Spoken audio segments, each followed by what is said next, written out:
গল্পকথন by Kallol চ্যানেলে আপনারা শুনছেন পাওলো কোয়েলহোর লেখা দ্য আলকেমিস্ট, আজ পঞ্চম পর্ব। পরের সাক্ষাতে সে ফাতিমাকে সে কথা বলল। মরুভূমি আমাদের কাছ থেকে আমাদের পুরুষদের নিয়ে যায়, তারা সব সময় ফেরে না। মেয়েটা বলল, আমরা জানি, আমরা এতে অভ্যস্ত হয়ে গেছি। যারা ফেরে না তারা মেঘের অংশ হয়ে যায়, পৃথিবী থেকে নেমে আসা নদী আর পানিতে থাকা প্রাণীর অংশ হয়ে থাকে। তারা সব কিছুর অংশ হয়ে যায়, জগতের আত্মায় পরিণত হয়। কেউ ফিরে আসে, তাতে অন্য নারীরাও খুশি হয়, কারণ তখন তারা বিশ্বাস করে তাদের পুরুষেরাও একদিন হয়তো ফিরে আসবে। তারা ওইসব নারীর দিকে তাকায়, তাদের খুশিতে তাদের হিংসা হয়। এখন আমিও অপেক্ষায় থাকা নারীদের একজন হব। আমি মরুভূমির নারী, আমি এজন্যে গর্বিত। আমি চাই যে বাতাস বালিয়াড়ির আকার গড়ে দিতে থাকে, সেই বাতাসের মতো স্বাধীনভাবে আমার স্বামী বালিয়াড়িতে ছুটতে থাকুক। আর দরকার হলে আমি এই বাস্তবতাও মেনে নেব, সে মেঘের অংশে প্রাণী আর মরুভূমির পানিতে পরিণত হয়েছে। ইংরেজ ভদ্রলোকের সন্ধানে গেল ছেলেটা। সে তার কাছে ফাতিমার কথা বলতে চাইল। সে দেখে বিস্মিত হল, ইংরেজ ভদ্রলোক তার তাঁবুর বাইরে একটি বিশাল চুলা তৈরি করে নিয়েছেন। বড়ই অদ্ভুত চুলা। জ্বালানি হিসেবে ব্যবহার করছেন কাঠ, আর সবার উপরে আছে একটি স্বচ্ছ ফ্লাস্ক। সেটি গরম হচ্ছে। ইংরেজ ভদ্রলোক মরুভূমির দিকে তাকিয়েছিলেন। তার চোখ দুটি বই পড়ার সময়ের চেয়ে অনেক বেশি উজ্জ্বল দেখা যাচ্ছিল। এই হল কাজের প্রথম ধাপ। তিনি বললেন, আমাকে সালফার আলাদা করতে হবে। এই কাজ সফলভাবে করার জন্য আমাকে ব্যর্থতার ভয় পেলে চলবে না। ব্যর্থতার ভয়ই আমাকে সেরা সৃষ্টি পাওয়ার চেষ্টা চালানো থেকে বিরত রেখেছিল। এখন আমি সেই কাজ শুরু করেছি। এই কাজ 10 বছর আগে শুরু করতে পারতাম, তবে আমি এই ভেবে খুশি যে 20 বছর অপেক্ষা করতে হয়নি। তিনি আগুনে কাঠ দিতেই থাকলেন। সূর্য ডুবে মরুভূমি গোলাপি হওয়া পর্যন্ত সেখানে অপেক্ষা করল ছেলেটা। নিজের মধ্যে মরুভূমিতে যাওয়ার তাগিদ অনুভব করল। হয়তো মরুভূমির নীরবতার মধ্যে তার প্রশ্নের জবাব লুকিয়ে আছে।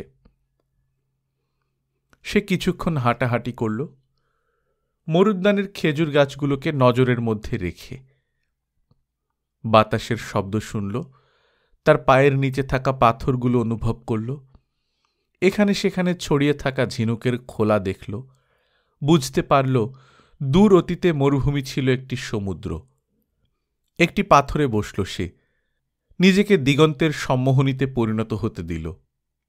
চেষ্টা করল ভালোবাসার ধারণাটাকে হাতের মুঠো থেকে দূরের জিনিস হিসেবে কল্পনা করতে, কিন্তু আলাদা করতে পারল না। তবে ফাতিমা মরুভূমির মেয়ে, তাই তাকে বুঝতে সাহায্য করতে পারে কেবল মরুভূমি। চিন্তা করার সময় সে আকাশে কিছুর নড়াচড়া টের পেল। আকাশের দিকে তাকিয়ে বেশ উঁচুতে দুটি বাজ পাখি উঠতে দেখল। পাখি দুটিকে সে বাতাসে গোত্তা খেতে দেখল।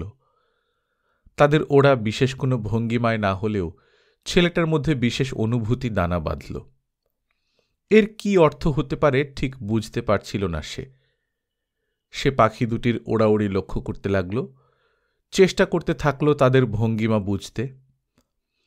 হয়তো মরুভূমির পাখি দুটি তাকে মালিকানাবিহীন ভালোবাসার অর্থ বোঝানোর চেষ্টা করছে। তার ঘুম ঘুম লাগল।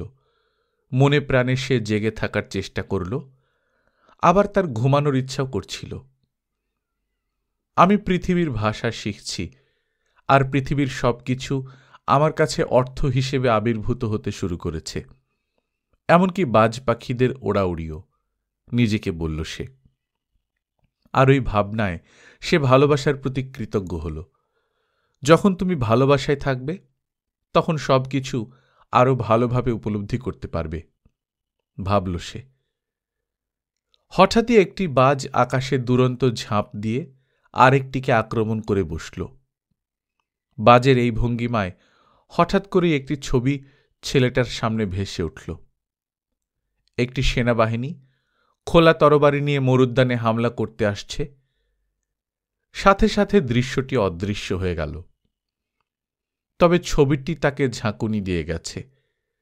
সে লোকজনের কাছে জিন ভূতের কথা শুনেছে, সে নিজেও কিছু দেখে ফেলল। এগুলো হলো আকাঙ্ক্ষা, যা তীব্রতার কারণে মরুভূমির বালিতে বাস্তবে রূপ পেয়েছে। কিন্তু মরুদ্যানে কোনো সেনাবাহিনী হামলা চালাক, এমন কোনো ইচ্ছা সে নিশ্চয়ই পোষণ করেনি। সে দৃশ্যটি ভুলে গিয়ে ধ্যানে মগ্ন হতে চাইল। সে আবারও চেষ্টা করল মরুভূমির গোলাপি ছায়া আর এর পাথরগুলোর দিকে মনোসংযোগ করতে। কিন্তু তার মনের মধ্যে এমন কিছু ঘটছিল যার ফলে সে মন বসাতে পারছিল না ধ্যানে। শুভ অশুভের ইঙ্গিতের দিকে নজর দেবে সব সময়, বুড়ো রাজা বলেছিলেন। আকাশের দৃশ্যটির কথা মনে পড়ল ছেলেটার। তার মনে হল সত্যি সত্যি ঘটনাটি ঘটতে যাচ্ছে। সে উঠে দাঁড়াল, খেজুর গাছগুলোর দিকে ফিরে যেতে থাকল। আবারও সে তার সামনে থাকা নানা জিনিসের অনেক ভাষা বুঝতে পারল। এবার মরুভূমি নিরাপদ, কিন্তু মরুদ্যানই বিপজ্জনক হয়ে উঠছে। উটচালক একটি খেজুর গাছের নিচে বসেছিল। সে তখন সূর্যাস্ত দেখছিল।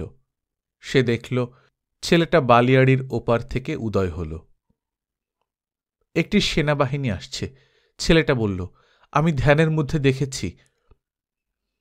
মরুভূমি মানুষের হৃদয় ধ্যানে ভরে রাখে, উটচালক জবাব দিল। ছেলেটা তাকে বাজ পাখি দুটি সম্পর্কে বলল। সে তাদের ওড়াউড়ি দেখছিল। তারপর হঠাৎ তার মনে হল যে সে জগতের আত্মার মধ্যে ডুবে গেছে। ছেলেটা যা বলতে চাইছিল উটচালক তা বুঝল। সে জানত দুনিয়ার বুকে যে কোনো প্রদত্ত জিনিসই সব কিছুর ইতিহাস প্রকাশ করতে পারে। কেউ একজন যে কোনো বইয়ের যে কোনো একটি পাতা উল্টাতে পারে, কারো হাত দেখতে পারে, একটি কার্ড উল্টাতে পারে, কিংবা পাখিদের ওড়াউড়ি দেখতে পারে। যাই দেখুক না কেন, সে ওই মুহূর্তের অভিজ্ঞতার সঙ্গে নিজের সংযোগ স্থাপন করতে পারে। সত্যি সত্যি ওইসব জিনিস নিজেরা কোনো কিছুই প্রকাশ করতে পারে না, বরং কেবল যারা তাদের চারপাশের ঘটনা দেখছে তারাই জগতের আত্মার মধ্যে ঢুকে অর্থ খুঁজে নিতে পারে।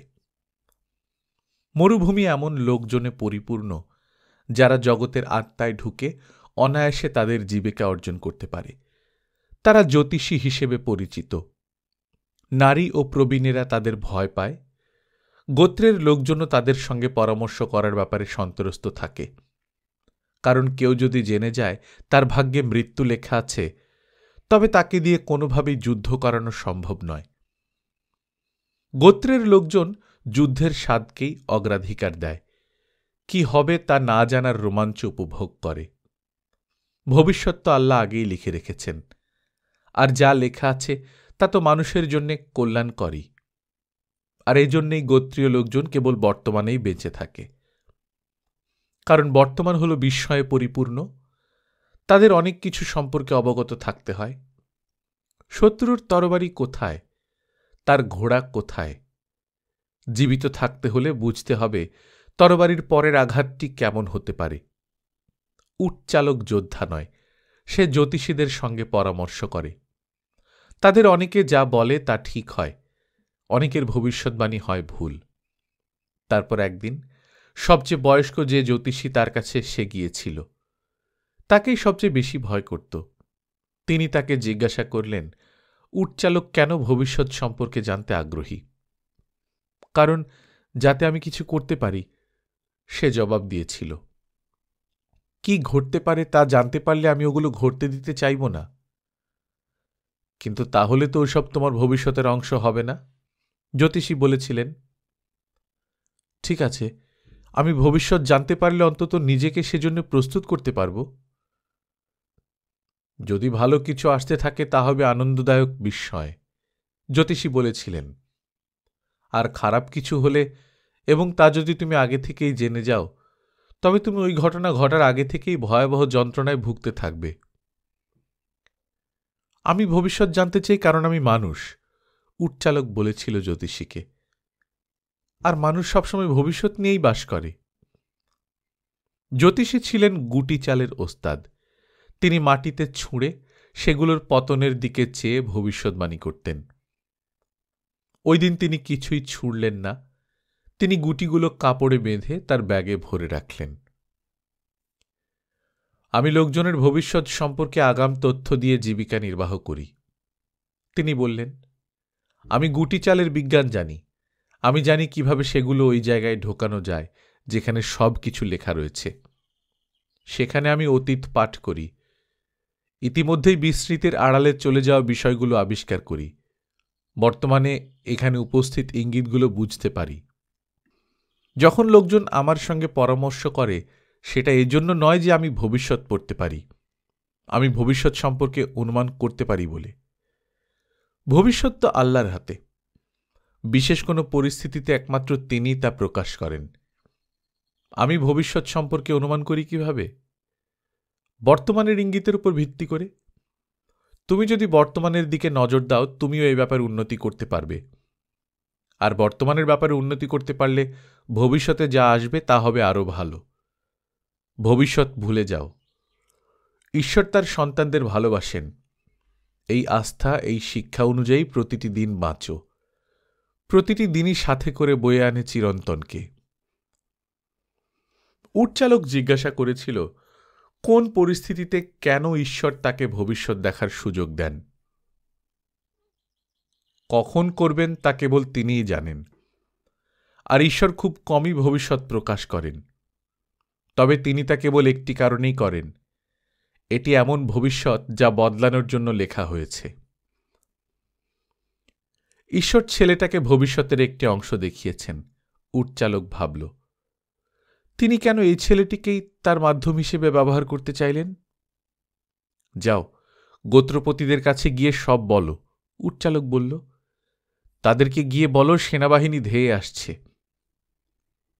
তারা আমার কথায় হাসবেন। তারা মরুভূমির মানুষ, আর মরুভূমির মানুষ শুভ অশুভ ইঙ্গিত দেখে কাজ করতে অভ্যস্ত। তাহলে তো তারা সম্ভবত এর মধ্যেই জেনে গেছেন। তারা ঠিক এখনই ওই ব্যাপার সম্পর্কে অবগত নন।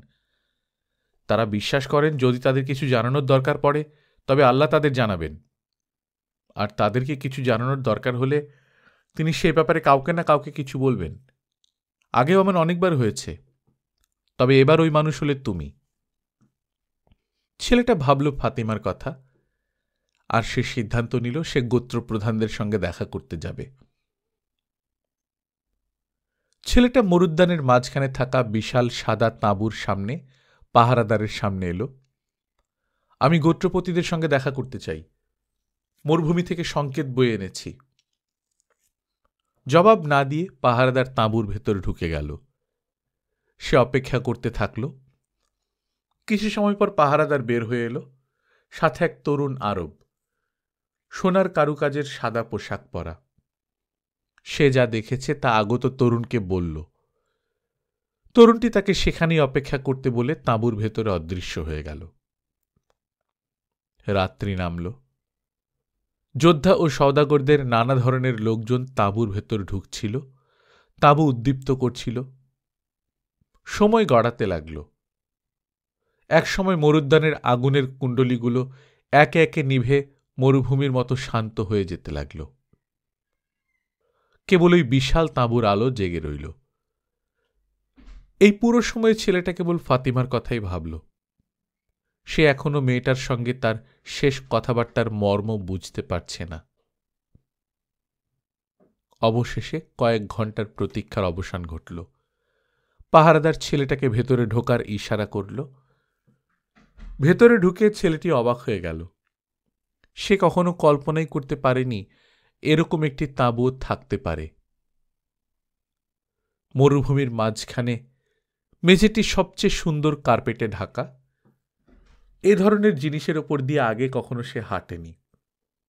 ওপর থেকে নেমে এসেছে সোনার কারুকাজ করা ঝাড়বাতি, প্রতিটিতে মোমবাতি জ্বালানো। গোত্রপতিরা তাঁবুর পেছনে ভারী কারুকার্য করা সিল্কের গদিতে অর্ধবৃত্তাকারে বসেছেন। চাকরেরা রূপার ট্রে করে মশলাদার খাবার আর চা নিয়ে আসছে যাচ্ছে। কয়েকজন চাকর হুক্কায় আগুন দেওয়ার কাজ করছে। ধোঁয়ার মিষ্টি গন্ধে ভরপুর পুরো তাঁবু। ওখানে ছিলেন ৮ জন গোত্রপতি। তবে তাদের মধ্যে কে সবচেয়ে গুরুত্বপূর্ণ গোত্রপতি তা বুঝতে ছেলেটার কোনো অসুবিধে হল না। সাথে সাথেই সে চিনে ফেলল। তিনি সোনার কারুকাজ করা সাদা পোশাক পরে অর্ধবৃত্তটার কেন্দ্রে বসে আছেন। তার একপাশে ওই আরব তরুণ, যার সাথে আগে কথা হয়েছিল তার। শুভ অশুভের ইঙ্গিতের কথা বলা এই পরদেশী কে? ছেলেটার দিকে তাকিয়ে এক গোত্রপতি জানতে চাইলেন। এই আমি, ছেলেটা জবাব দিল। তারপর সে যা দেখেছে সব আবার বলল। মরুভূমি কেন একজন আগন্তুককে এই ধরনের কথা জানাবে, যেখানে জানা আছে যে আমরা এখানে প্রজন্মের পর প্রজন্ম ধরে বাস করছি? আরেক গোত্রপতি বললেন, কারণ আমার চোখ এখনো মরুভূমির সঙ্গে অভ্যস্ত নয়। ছেলেটা বলল, আমি এমন কিছু দেখতে পারি যা মরুভূমিতে অভ্যস্ত চোখ দেখতে পায় না। তাছাড়া আমি জগতের আত্মার সম্পর্কেও জানি, সে মনে মনে বলল। মরুদ্যান হল নিরপেক্ষ এলাকা, কেউ কোনো মরুদ্যানে হামলা করে না। তৃতীয় গোত্রপতি বললেন, যা ঘটেছে আমি কেবল তাই বলতে পারি। যদি আপনারা আমাকে বিশ্বাস করতে না চান তবে আপনাদের কিছুই করতে হবে না। গোত্রপতিরা তখন প্রবল আলোচনায় ব্যস্ত হয়ে পড়লেন। তারা এমন আরবি উচ্চারণে কথা বলতে লাগলেন যার কিছুই ছেলেটা বুঝতে পারল না। তবে সে চলে যেতে চাইলে পাহারাদার তাকে সেখানেই থাকতে বলল। ছেলেটা ভীত হয়ে পড়ল। শুভ অশুভ ইঙ্গিত তাকে বলছে খারাপ কিছু হচ্ছে। মরুভূমিতে সে কি দেখেছে তা উটচালককে বলার জন্য তার অনুতাপ হল। হঠাৎ করে মাঝখানে থাকা সবচেয়ে প্রবীণ গোত্রপতি হালকা হাসি দিলেন, এমন হাসি যা ভাষায় প্রকাশ করা যায় না। ছেলেটার মনে কিছু স্বস্তি ফিরল।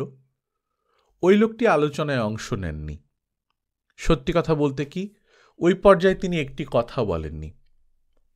কিন্তু ছেলেটা ইতিমধ্যেই জগতের ভাষায় অভ্যস্ত হয়ে পড়েছিল। সে পুরো তাঁবুতে শান্তির ছোঁয়া অনুভব করতে পারল।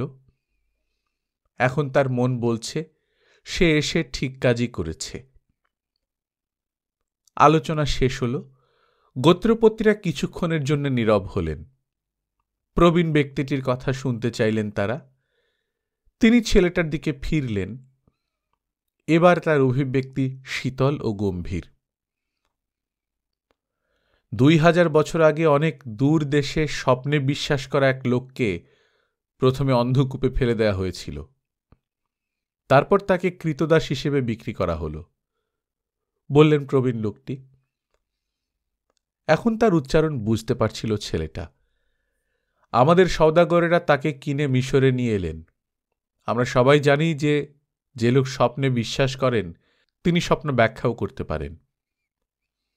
ফেরাউন রোগা গরু আর তাজা গরুর স্বপ্ন দেখার পর এই লোক দুর্ভিক্ষ থেকে মিশরকে রক্ষা করেন। তার নাম ছিল যোসেফ। তিনিও ছিলেন ভিনদেশের পরদেশী, তোমার মতোই, সম্ভবত তোমার বয়সী ছিলেন। তিনি দম নিলেন। তার চোখ দুটি তখনও কঠোর। আমরা সবসময় ঐতিহ্য অনুসরণ করি। ঐতিহ্যই ওই যুগে মিশরকে দুর্ভিক্ষ থেকে রক্ষা করেছিল, মিশরীয়দের সবচেয়ে সম্পদশালী জাতিতে পরিণত করেছিল। ঐতিহ্যই মানুষকে শিক্ষা দেয় কিভাবে মরুভূমি অতিক্রম করতে হয়, কিভাবে তাদের সন্তানদের বিয়ে দিতে হয়। ঐতিহ্যই বলে মরুদ্যান হল নিরপেক্ষ ভূমি, কারণ উভয় পক্ষের মরুদ্যান আছে আর উভয় পক্ষই অরক্ষিত। প্রবীণ লোকটির কথা বলার সময় কেউ একটিও শব্দ করছিল না। কিন্তু ঐতিহ্যই বলে আমাদের মরুভূমির বার্তায় বিশ্বাস করা উচিত। আমরা যা কিছু শিখেছি সবই শিখিয়েছে মরুভূমি। প্রবীণ লোকটি ইশারা করলেন। সবাই দাঁড়িয়ে গেল। সভা শেষ। হুক্কাগুলো নিভে গেছে। পাহারাদারেরা প্রস্তুত হয়ে দাঁড়ানো। ছেলেটি চলে যাওয়ার জন্য তৈরি হল। তখনই প্রবীণ লোকটি আবার কথা বললেন। আগামীকাল আমরা মরুদ্যানে অস্ত্র বহন না করার ঐতিহ্যটি ভাঙতে চলেছি। সারাদিন আমরা শত্রুর অপেক্ষায় থাকব। সূর্য ডুবে গেলে সবাই আবার তাদের অস্ত্র জমা দেবে। শত্রুদের প্রতি 10টি লাশের জন্য তুমি পাবে 1 টুকরো করে সোনা। তবে তারা যদি যুদ্ধ না করে তবে অস্ত্র ব্যবহার করা যাবে না। মরুভূমির মতোই অস্ত্র খেয়ালি, সেগুলো ব্যবহার করা না হলে পরের বার সেগুলো কাজ করে না। আগামীকালের মধ্যে যদি একটি অস্ত্র ব্যবহার করা না হয় তবে তোমার উপর ব্যবহার করা হবে একটি। ছেলেটি যখন তাঁবু ত্যাগ করল তখন মরুদ্যানে আছে কেবল পূর্ণিমার আলো। নিজের তাঁবুতে ফিরতে ছেলেটার লাগবে 20 মিনিট। সে ওইদিকে চলতে শুরু করল। কি ঘটেছে সেই ব্যাপারে সে ছিল সতর্ক। জগতের আত্মার মধ্য দিয়ে চলতে সফল হয়েছে সে। এখন এই কাজের মূল্য হতে পারে তার জীবন। এটি ভয়ঙ্কর বাজি। অবশ্য সে তার নিয়তিকে অনুসরণ করার জন্য ভেড়ার পাল বিক্রি করার দিনটি থেকেই ঝুঁকিপূর্ণ জুয়া খেলে চলেছে। আর ওই উটচালক তো বলেছে আগামীকাল মারা যাওয়া অন্য যে কোনো দিন মরে যাওয়ার চেয়ে খারাপ নয়। প্রতিদিনই বেঁচে থাকার কিংবা এই পৃথিবী থেকে বিদায় নেওয়ার দিন। সবকিছুই একটিমাত্র শব্দের উপর নির্ভরশীল, তা হল মাকতুব। নীরবতার মধ্য দিয়ে হাঁটার সময় তার মধ্যে কোনো অনুশোচনা ছিল না। সে যদি আগামীকাল মরে যায় তবে তা হওয়ার কারণ হবে ঈশ্বর চাননি ভবিষ্যৎ বদলে যাক। সে মরার আগে অন্তত একটি প্রণালী অতিক্রম করেছে। ক্রিস্টাল দোকানে কাজ করেছে, মরুভূমির নীরবতা জেনেছে এবং ফাতেমার চোখ দুটি দেখতে পেয়েছে। অনেকদিন আগে ঘর ছাড়ার পর থেকে সে প্রতিটি দিনেই তীব্রতা নিয়ে বেঁচেছিল। সে যদি আগামীকালও মারা যায় তবু সে অন্য রাখালদের চেয়ে বেশি কিছু দেখে ফেলেছে। এজন্য সে গর্বিত। হঠাৎ সে বজ্রপাতের মতো বিকট শব্দ শুনতে পেল। প্রবল বাতাসের ঝাপটায় সে মাটিতে পড়ে গেল। এমন ধরনের বাতাসের সঙ্গে তার পরিচয় ছিল না। ওখানকার মাটিতে তখন বাতাস এত প্রবল ঘূর্ণি সৃষ্টি করেছে যে ধুলায় চাঁদ পর্যন্ত আড়াল হয়ে গেছে। তার সামনে একটি বিশাল সাদা ঘোড়া ভয়ঙ্কর শব্দ করছে। চোখ অন্ধ করে দেওয়া ধুলা কমে এলে ছেলেটা যা দেখল তাতে তার মধ্যে কাঁপন দেখা দিল। বিশাল দেহী প্রাণীটির পিঠে এক অশ্বারোহী, পুরোপুরি কালো পোশাক পরা। তার বাঁ কাঁধে একটি বাজ পাখি বসে আছে। তিনি পাগড়ি পরেছেন। চোখ দুটি ছাড়া তার পুরো মুখ কালো রুমালে ঢাকা। তাকে দেখে মনে হচ্ছিল তিনি মরুভূমি থেকে আসা বার্তাবাহক। তবে তার উপস্থিতি ছিল সাধারণ বার্তাবাহকের চেয়ে অনেক বেশি শক্তিশালী। আগন্তুক ঘোড়সওয়ার তার জিনের খাপ থেকে বিশাল বাঁকানো তরবারি বের করলেন। চাঁদের আলোতে স্টিলের ব্লেডটি চমকাচ্ছিল। বাজ পাখিদের ওড়াউড়ির অর্থ পড়ার সাহস কে করেছে? তিনি কঠিন স্বরে জিজ্ঞাসা করলেন। তিনি এত প্রচণ্ডভাবে কথা বলছিলেন যে মনে হল আলফেয়ুমের 50,000 খেজুর গাছে তা প্রতিধ্বনিত হল। আমি তা করতে সাহস করেছি, ছেলেটি বলল। অশ্বারোহী সান্তিয়াগো মামামোরোসের মূর্তিতে ঘোড়ার খুরের কাছে অবিশ্বাসীদের অবনত থাকার দৃশ্যের কথা মনে পড়ল তার। এই লোককে অবিকল সেইরকমই দেখাচ্ছে, কেবল এখনকার ভূমিকা ঠিক উল্টো হওয়া ছাড়া। আমি ওই কাজ করতে সাহস করেছি, সে আবার বলল। সে তরবারির আঘাত নিতে তার মাথা নিচু করল। অনেক জীবন রক্ষা পাবে, কারণ জগতের আত্মার মাধ্যমে আমি দেখতে পেয়েছি। তরবারিটি নেমে এলো না, বরং আগন্তুক সেটি ধীরে ধীরে নিচু করলেন। সেটি ছেলেটার কপালে এসে স্পর্শ করল। এক ফোঁটা রক্ত বের হল। অশ্বারোহী পুরোপুরি নিশ্চল, ছেলেটাও তেমনি। কিন্তু তবুও ছেলেটি পালাল না। তার হৃদয়ে অদ্ভুত এক আনন্দ অনুভব করল। সে তার নিয়তি অনুসরণ করতে গিয়ে মরতে চলেছে, ফাতিমার জন্যেও। যাই হোক, শুভ অশুভ ইঙ্গিত সত্য ছিল। এখানে সে তার শত্রুর মুখোমুখি রয়েছে, তবে মৃত্যু নিয়ে দুশ্চিন্তা করার কোনো দরকার নেই। জগতের আত্মা তার জন্য অপেক্ষা করছে। শিগগিরই সে এর একটি অংশ হবে। আর আগামীকাল তার শত্রুরা হবে জগতের আত্মার অংশ। আগন্তুক তখন ছেলেটির কপালে তরবারি ঠেকিয়ে রেখেছেন। তুমি কেন পাখি দুটি উড়াউড়ি পড়তে গেলে? পাখি দুটো আমাকে কিছু বলতে চেয়েছিল বলে আমি পড়েছি। তারা মরুদ্যানকে রক্ষা করতে চেয়েছে। পাখি দুটি বলল, কাল তোমরা সবাই মারা যাবে, কারণ তোমাদের চেয়ে মরুদ্যানে অনেক বেশি মানুষ আছে। তরবারিটি নড়ল না, ওখানেই থাকল। তুমি কি আল্লাহর ইচ্ছা বদলে দিতে চাও? আল্লাহ সেনাবাহিনী সৃষ্টি করেছেন, তিনি বাজ পাখিও সৃষ্টি করেছেন। আল্লাহই আমাদের পাখির ভাষা শিখিয়েছেন। সবকিছুই একই হাতে লেখা। ছেলেটি বলল, উটচালকের কথা মনে করে। ছেলেটির কপাল থেকে তরবারি নামিয়ে নিলেন আগন্তুক। ছেলেটি সাথে সাথে ভয় থেকে মুক্তি অনুভব করল, তবে তখনও পালাল না।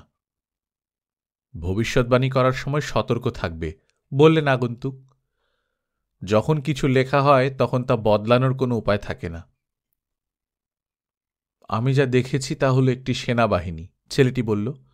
যুদ্ধের ফলাফল আমি দেখিনি।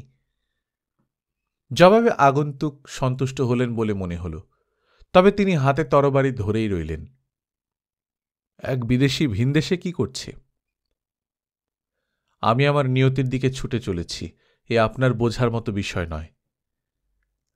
আগন্তুক খাপে তরবারি ভরলেন। ছেলেটা স্বস্তি পেল। তোমার সাহস পরীক্ষা করতে হলো আমার, বললেন আগন্তুক।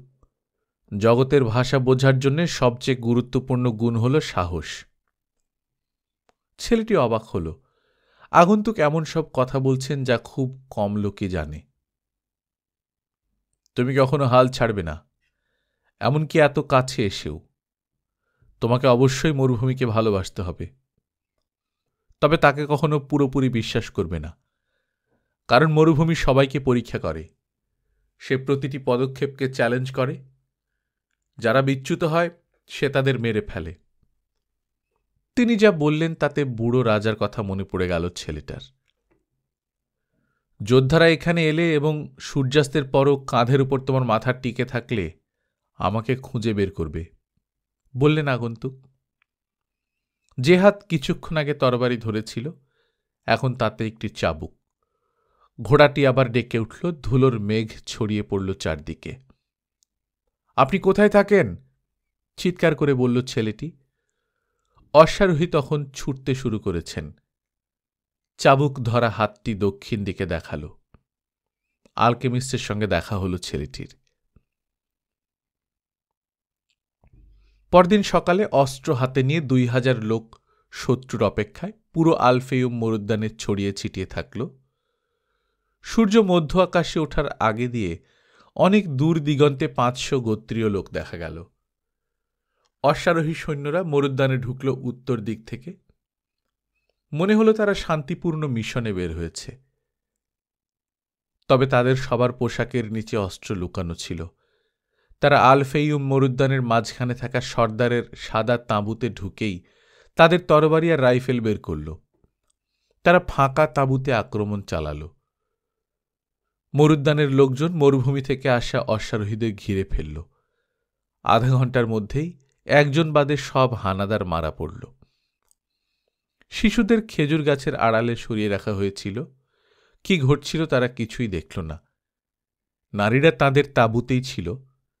তারা তাদের স্বামীদের সুরক্ষার জন্য দোয়া দরুদ পড়ছিল। তারাও যুদ্ধ দেখল না। মাটিতে লাশগুলো পড়ে না থাকলে দিনটিকে অন্য সব স্বাভাবিক দিনের মতোই মনে হতো। শত্রু সৈন্যদের কমান্ডারকেই কেবল হত্যা থেকে রক্ষা করা হয়েছিল। ওই বিকেলে তাকে গোত্র প্রধানদের সামনে হাজির করা হল। কেন সে মরুভূমির ঐতিহ্যকে লঙ্ঘন করে আক্রমণ করেছে জিজ্ঞাসা করা হল। সে বলল, অনেকদিন যুদ্ধ করে করে তারা ক্ষুধার পিপাসায় ধুঁকছিল, আবার যাতে যুদ্ধের প্রস্তুতি নিতে পারে সেই জন্যে এই আক্রমণ।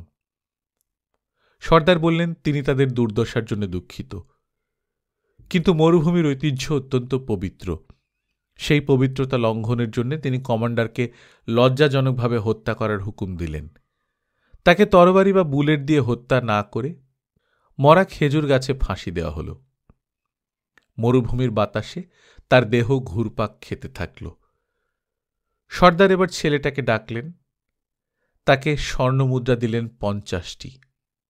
তিনি আবারও মিশরে জোসেফের কাহিনী বললেন। তিনি ছেলেটিকে মরুদ্যানের পরামর্শদাতা হওয়ারও আহ্বান জানালেন। সূর্য ডোবার পর প্রথম তারাগুলো দেখা যাওয়ার সময় ছেলেটা দক্ষিণ দিকে চলতে শুরু করল। শেষ পর্যন্ত একটি মাত্র তাঁবু তার চোখে পড়ল। ছেলেটাকে পাশ দিয়ে যাওয়ার সময় একদল আরব বলল, এই এলাকা জিনদের আবাস। ছেলেটা সেখানে বসে অপেক্ষায় থাকল। চাঁদ অনেক উপরে উঠার পর ঘোড়ার পিঠে সওয়ার আলকেমিস্টকে দেখা গেল। তিনি 2টি মৃত বাজ পাখি তার কাঁধে করে নিয়ে এসেছেন। আমি এখানে, ছেলেটা বলল। তোমার এখানে থাকার কথা নয়, আলকেমিস্ট জবাব দিল। নাকি তোমার নিয়তি তোমাকে এখানে নিয়ে এসেছে? গোত্রীয় যুদ্ধের কারণে মরুভূমি অতিক্রম করা অসম্ভব হয়ে পড়েছে, এই কারণেই আমি এখানে। আলকেমিস্ট তার ঘোড়া থেকে নেমে ছেলেটাকে তার সাথে তাঁবুর ভেতরে প্রবেশ করার ইঙ্গিত দিলেন। মরুভূমির আরও অনেক তাঁবুর মতোই এটি। ছেলেটা চারিদিকে তাকালো, চুলা বা আলকেমিস্টদের ব্যবহৃত যন্ত্রপাতি দেখা যায় কিনা দেখতে, কিন্তু ওগুলোর কিছুই দেখল না সে। ছেলেটা কেবল দেখল বই পুস্তকের স্তূপ, একটি রান্নার চুলা, কার্পেট, তাতে অনেক রহস্যময় নকশা। বসো, পান করার জন্য কিছু আছে আমাদের, আর এই বাজ পাখি 2টি খাব, বললেন আলকেমিস্ট। আগের দিন সে যে 2টি বাজ পাখি দেখেছিল, এরা ওগুলোই কিনা সংশয়ে থাকল ছেলেটা, তবে মুখে বলল না কিছুই। আলকেমিস্ট আগুন জ্বালালেন। একটু সময়ের মধ্যেই সুস্বাদু ঘ্রাণে তাঁবুটি ভরে গেল। হুক্কার গন্ধের চেয়ে এটি অনেক ভালো।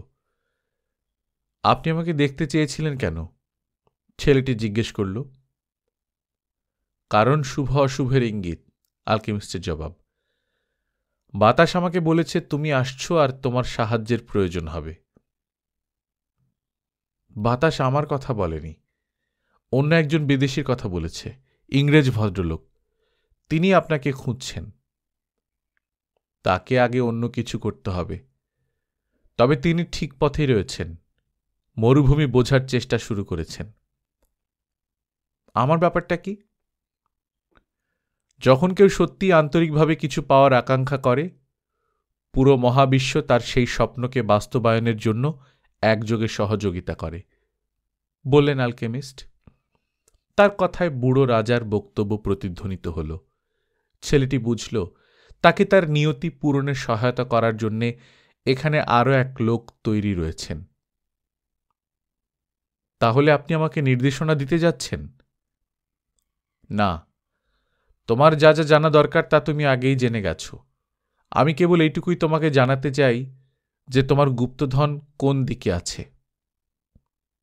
কিন্তু গোত্রীয় যুদ্ধ তো চলছে, ছেলেটি আবার বলল। মরুভূমিতে কি ঘটছে তা আমি জানি। আমি ইতিমধ্যে আমার গুপ্তধন পেয়ে গেছি। আমার উট আছে, ক্রিস্টাল দোকান থেকে পাওয়া অর্থ আছে, আমার কাছে 50টি স্বর্ণমুদ্রাও আছে। আমার নিজের দেশে আমি ধনী লোকে পরিণত হতে পারি। কিন্তু ওসবের কিছুই তো পিরামিড থেকে পাওয়া যায়নি, বললেন আলকেমিস্ট।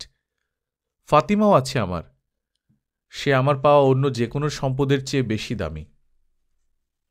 তাকেও তো পিরামিডে পাওয়া যায়নি। তারা চুপচাপ খেয়ে নিল। আলকেমিস্ট একটি বোতল খুলে ছেলেটার কাপে লাল তরল ঢেলে দিলেন। তার পান করা সবচেয়ে সুস্বাদু মদ ছিল এই পানীয়। এখানে কি মদ নিষিদ্ধ নয়? ছেলেটা জিজ্ঞাসা করল। মানুষের মুখে যা প্রবেশ করে তা খারাপ নয়, আলকেমিস্ট জবাব দিলেন। তবে তাদের মুখ দিয়ে যা বের হয় সেটিই খারাপ। আলকেমিস্ট ছিলেন কিছুটা সংযত, তবে ছেলেটা মদ পান করে স্বস্তি পেল। খাওয়া শেষ করে তারা তাঁবুর বাইরে বসলেন। চাঁদের উজ্জ্বল আলোয় তারাগুলো তখন নিষ্প্রভ হয়ে পড়েছে। পান করো, নিজেকে উপভোগ করো, আলকেমিস্ট বললেন। ছেলেটার মধ্যে খুশির অনুভূতি দেখলেন তিনি। আজ রাতে ভালো মতো বিশ্রাম নাও। মনে করো তুমি যোদ্ধা, যুদ্ধের প্রস্তুতি নিচ্ছ। মনে রাখবে তোমার হৃদয় যেখানে থাকবে সেখানেই তুমি তোমার গুপ্তধন খুঁজে পাবে। তোমাকে গুপ্তধন খুঁজে বের করতে হবে, তাই চলার পথে শেখা প্রতিটি জিনিসকেই অর্থপূর্ণ বিবেচনা করতে হবে। আগামীকাল তোমার উটটি বিক্রি করে একটি ঘোড়া কিনবে। উট বিশ্বাসঘাতক। তারা হাজার হাজার কদম চলে, মনে হবে তারা ক্লান্ত হয়নি। তারপর হঠাৎ করে হাঁটু মুড়ে মারা যায়। কিন্তু ঘোড়া ক্লান্ত হয় একটু একটু করে। তুমি সবসময় বুঝতে পারবে তাদের কাছ থেকে তুমি কতটুকু পেতে পারবে। তারা মারা যাচ্ছে কিনা তাও আগে বোঝা যায়। পরের রাতে ছেলেটা একটি ঘোড়া নিয়ে আলকেমিস্টের ডেরায় হাজির হল। আলকেমিস্টও প্রস্তুত হয়েছিলেন। তিনি তার নিজের তেজেই ঘোড়ায় চললেন, বাজ পাখিটিকে বাঁ কাঁধে রাখলেন। তিনি ছেলেটিকে বললেন, মরুভূমিতে কোথায় জীবন আছে আমাকে দেখাও। যারা জীবনের এই ধরনের লক্ষণ দেখতে পাবে তারাই কেবল গুপ্তধন খুঁজে পেতে পারে। তারা বালির উপর দিয়ে ঘোড়া ছুটিয়ে দিলেন। চাঁদ তাদের পথে আলো ফেলতে লাগল। আমি মরুভূমিতে জীবন খুঁজে পাব কিনা জানি না, ছেলেটা ভাবল। আমি তো মরুভূমিকে এখন পর্যন্ত ভালো মতো চিনি না। সে কথাটি আলকেমিস্টকে বলতে চাইল, কিন্তু লোকটিকে তার ভয় করছিল। তারা একটা পাথুরে জায়গায় এসে পৌঁছালেন। এখানকার আকাশেই ছেলেটা বাজ পাখি দুটো দেখেছিল, তবে এখন কেবলই নীরবতা আর বাতাস। মরুভূমিতে কিভাবে জীবন খুঁজতে হয় আমি জানি না, ছেলেটা বলল। আমি জানি এখানে জীবন আছে, কিন্তু কিভাবে খুঁজব তা জানি না। জীবন আকর্ষণ করে জীবনকে, আলকেমিস্ট জবাব দিলেন। তার কথা বুঝতে পারল ছেলেটা। সে তার ঘোড়ার লাগাম আলগা করে দিল। ঘোড়াটি পাথর আর বালুর উপর দিয়ে লাফিয়ে লাফিয়ে চলতে থাকল। ছেলেটার ঘোড়াকে অনুসরণ করে আলকেমিস্ট প্রায় আধা ঘন্টা চললেন। তারা আর মরুভূমির খেজুর গাছ দেখতে পাচ্ছিলেন না। কেবল বিশাল চাঁদ রয়েছে মাথার উপরে, আর আছে মরুভূমির পাথরগুলোতে চাঁদের আলোর প্রতিফলন। হঠাৎ করেই, দৃশ্যত কোনো কারণ ছাড়াই, ছেলেটার ঘোড়ার গতি কমতে লাগল। এখানে জীবন আছে, ছেলেটা বলল আলকেমিস্টকে। আমি মরুভূমির ভাষা জানি না, তবে আমার ঘোড়া জীবনের ভাষা জানে। তারা ঘোড়া থেকে নামলেন। আলকেমিস্ট কিছুই বললেন না। ধীরে ধীরে এগুতে এগুতে তারা পাথরগুলোতে অনুসন্ধান চালালেন। হঠাৎ থামলেন আলকেমিস্ট। তিনি মাটির দিকে ঝুঁকলেন। পাথরগুলোর মাঝে একটি গর্ত আছে। আলকেমিস্ট গর্তের মধ্যে হাত ঢোকালেন। তারপর পুরো বাহুই ঢুকিয়ে দিলেন, একেবারে কাঁধ পর্যন্ত।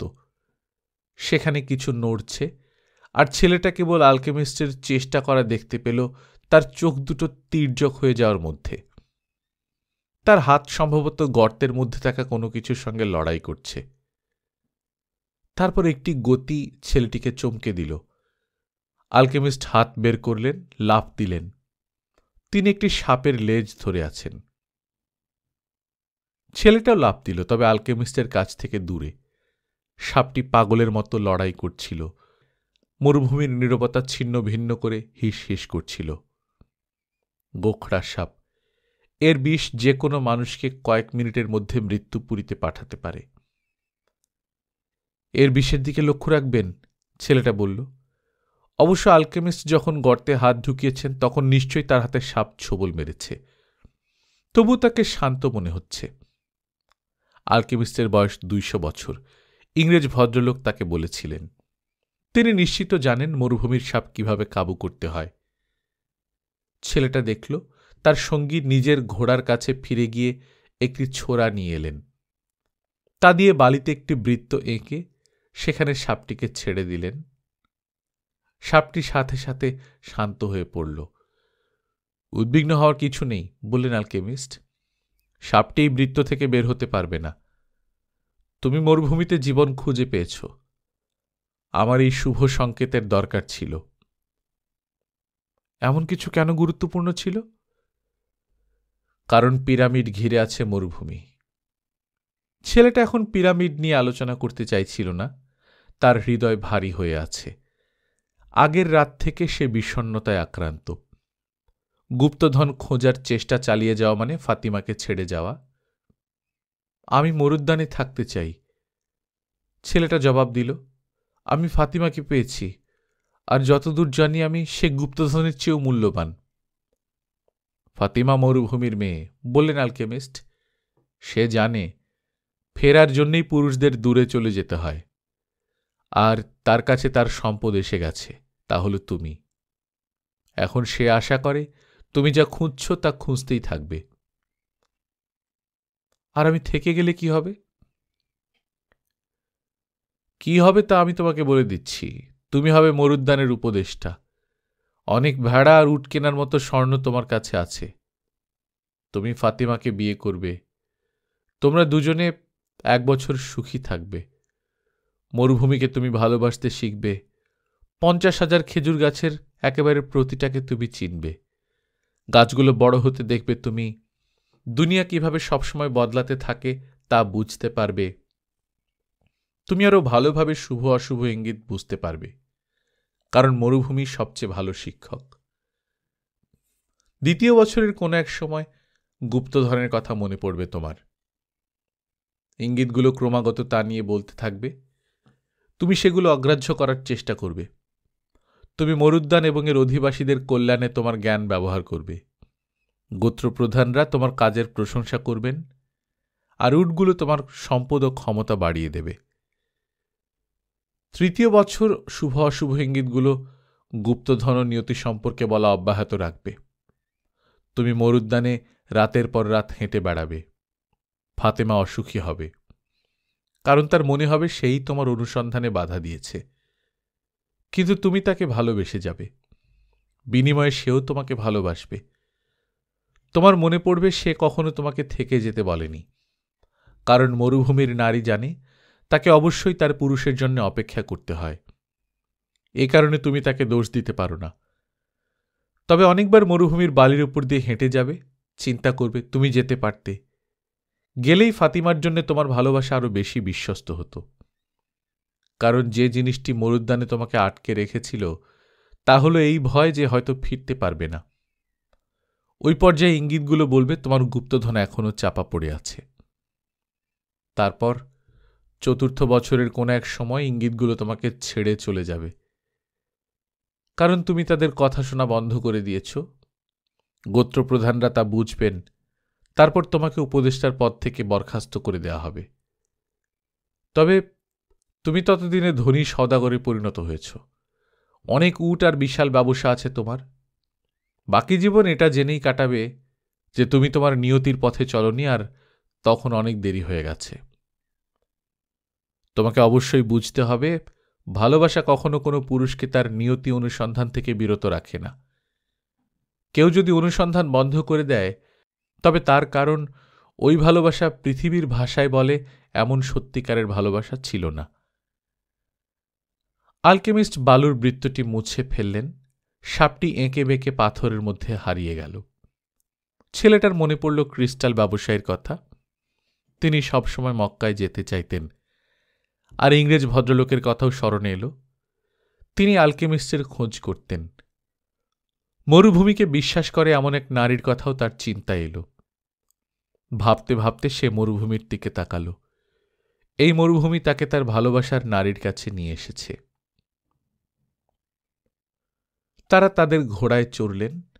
এবার মরুদ্যানের পথে আলকেমিস্টকে অনুসরণ করে চলল ছেলেটা।